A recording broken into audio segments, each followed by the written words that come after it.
Hi guys, welcome to biology 360 degree. And आज हम एक ऐसे टॉपिक पर डिस्कशन करने वाले हैं that is crack NEET biology just in 60 days. जी हाँ, आपने सही सुना, जस्ट इन 60 डेज। अगर आप हर रोज बायोलॉजी को 4 to 5 आवर्स से डेडिकेट करते हो तो आप फर्स्ट चैप्टर से लेकर लास्ट चैप्टर तक हर चैप्टर आप बायोलॉजी का कर सकते हो सिर्फ 60 डेज में। तो मेरे साथ एंड तक बने रहिए। I will give some very solid tips and so let's begin now. Firstly हम लोग देखते हैं बायोलॉजी में कितने यूनिट्स हैं। तो 11th और 12th के मिलाकर 10 यूनिट्स हैं। 5 11th बायो में और बचे हुए 5 12th बायो में है। तो उनको मैंने उनके वेटेज के अकॉर्डिंग, एंड ये मेरा एक पर्सनल क्लासिफिकेशन है, उसके अकॉर्डिंग मैंने क्लासीफाई किया है और मैं आपको बता दे जाऊंगा।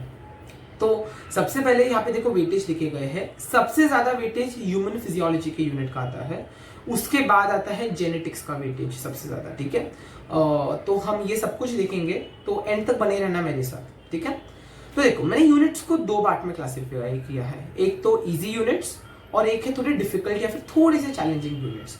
और आपको एक चीज याद रखनी है, अगर आपको नीट को क्रैक करना है 2021 में या फिर 2022 में, तो आपको कुछ भी बायो में ऑप्शन में डालना ही नहीं है, बल्कि आपको जो आपकी एक बार एनसीईआरटी पढ़ के होने के बाद कम से कम, अगर आपको 320 या फिर 330 340 प्लस चाहिए अगर बायो में, आपको कम से कम और 5 बार दोनों एनसीईआरटीज पढ़नी है।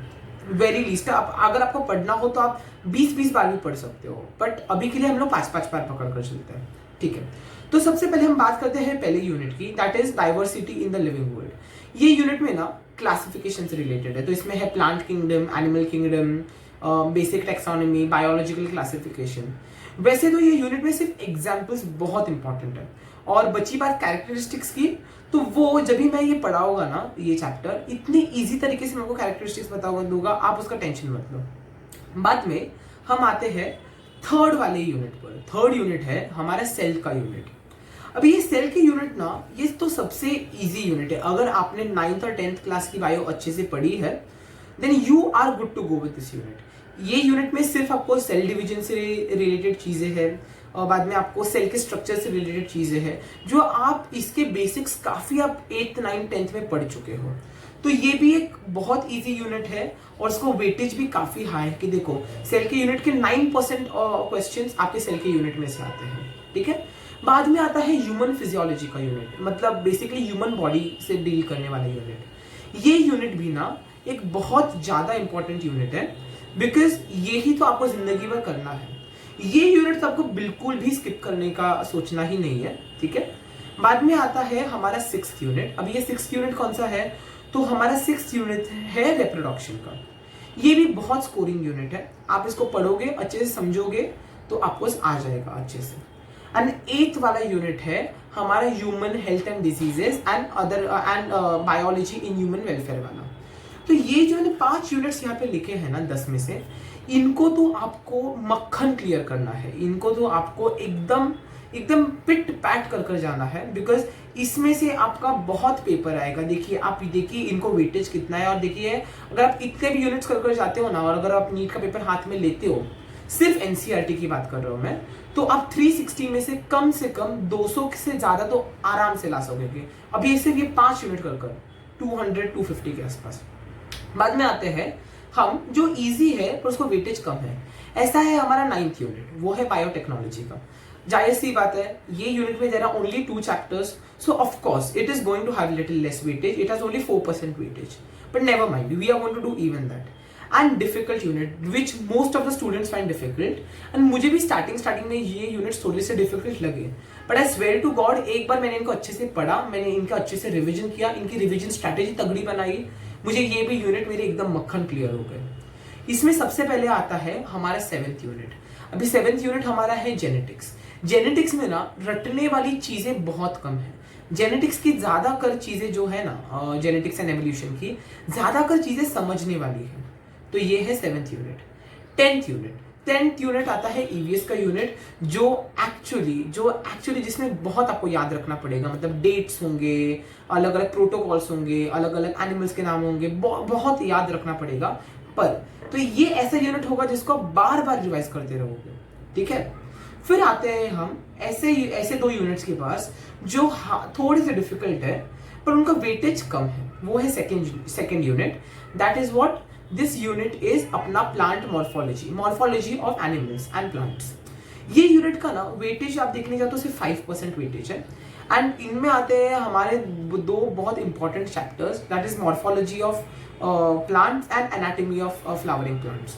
ये चैप्टर्स बहुत इंपॉर्टेंट है, इनमें बहुत एग्जाम्पल है, तो मैं सजेस्ट करूंगा कि इन दोनों को आप लास्ट में ही करो, ठीक है। अभी हम आते हैं 4th यूनिट के पास, जो है हमारा प्लांट फिजियोलॉजी का यूनिट।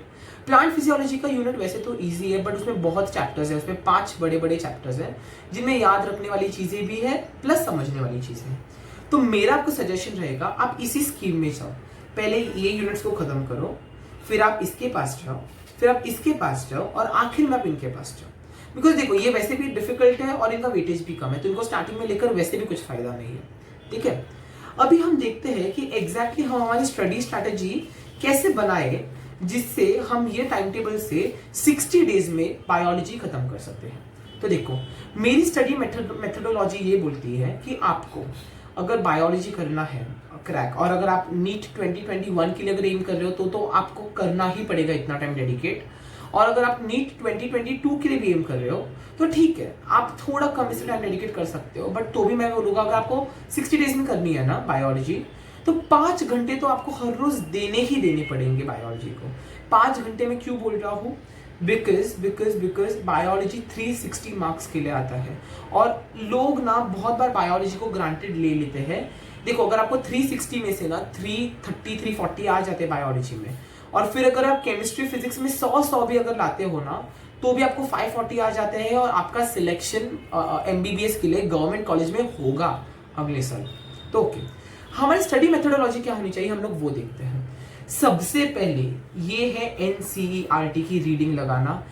अगले जब तक आपकी नीट नहीं हो जाती ना, आप समझ लो NCERT आपका बाइबल है, आपका कुरान है, आपकी भगवत गीता है, सब कुछ आपके NCERT है।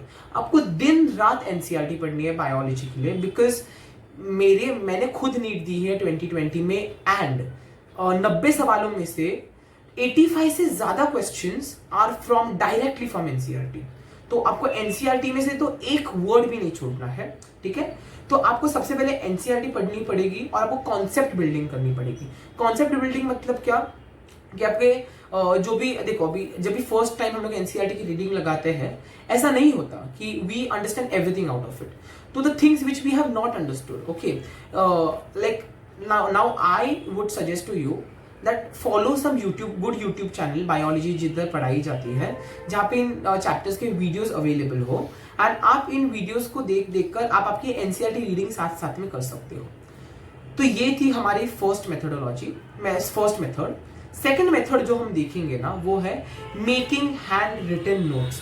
लोगों को विश्वास नहीं बैठता पर एंड में जब ये आपकी एग्जाम 10-15 दिनों पर आ जाती है ना, फिर 1-2 महीने पर, तभी सबसे ज्यादा जो इंपॉर्टेंट चीज पड़ती है ना वो होते हैं हमारे खुद के बनाए हुए नोट्स। देखिए मैं आपको कुछ नोट्स दिखाता हूँ जो मैंने खुद बनाए थे 2 सालों में, 11th और 12th में। तो देखो ये मेरे नोट्स थे, मैं ऐसे बनाता था नोट्स और इसको चैप्टर के पीछे में चिपका देता था कि जब भी मुझे पूरा चैप्टर पढ़ने का टाइम ना होना तब मैं इन नोट्स को पढ़ लेता था। और मैंने अलग से एक डायरी भी बनाई थी जिसमें मैं सिर्फ वो चीजें लिखता था जो मुझे याद नहीं रहती, और वो मैं हर रोज सुबह उठकर पढ़ता था। थर्ड चीज है MCQ सॉल्व करना। बहुत लोग ना चैप्टर्स तो पढ़ लेते हैं, हैंड रिटन नोट्स भी बना लेते हैं, बट ये थर्ड स्टेप को स्किप कर डालते हैं। एंड ये थर्ड स्टेप जो स्किप करेगा ना भाई उसकी तो नीट क्रैक होना ही बहुत डिफिकल्ट है। सबसे पहले MCQs कहाँ से सॉल्व करेंगे, सबके लिए बहुत बड़ा सवाल होता है। देखो as far as you ask me, मैं सजेस्ट करूंगा कि आप MTG की बुक आती है biology at your NCERT at your finger tips कर वो बुक करो। परफेक्टली नीट लेवल की बुक है, उसमें हर चैप्टर में 60 से 60 to 100 सवाल दिए हैं। वो बुक अगर आपकी हो जाती है तो उसके बाद कौन सी बुक करने की वो मैं आपको बाद में बताऊंगा। बट सबसे पहले आपको MCQs, अभी MCQs चैप्टर पढ़ने के बाद क्यों करने चाहिए, बिकॉज जब भी लोहा गर्म होना तभी हथौड़ा मारना चाहिए।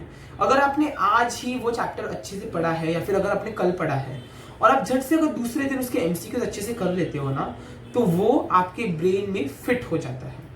एंड फोर्थ एंड सबसे इंपॉर्टेंट की, ये तीनों स्टेप्स जो किए ये तभी काम करेंगे अगर आप इस जो भी पढ़ा है उसको आप अगर थोड़े थोड़े दिनों के बाद रिवीजन करते रहो। तो अभी ये रिवीजन आप कैसे कर सकते हो, देखो कुछ लोगों को अच्छा लगता है, देखो अगर आपके पास टाइम होगा तो आप एनसीईआरटी पढ़ लो, एनसीईआरटी ही पढ़ लो। अगर आपके पास रिवीजन के लिए अच्छा खासा टाइम है, कोई चैप्टर के है, मतलब एक आध 1.5 घंटा है रिवीजन के लिए, तो आप एनसीईआरटी ही डायरेक्टली उठा लो और पढ़ने के लो।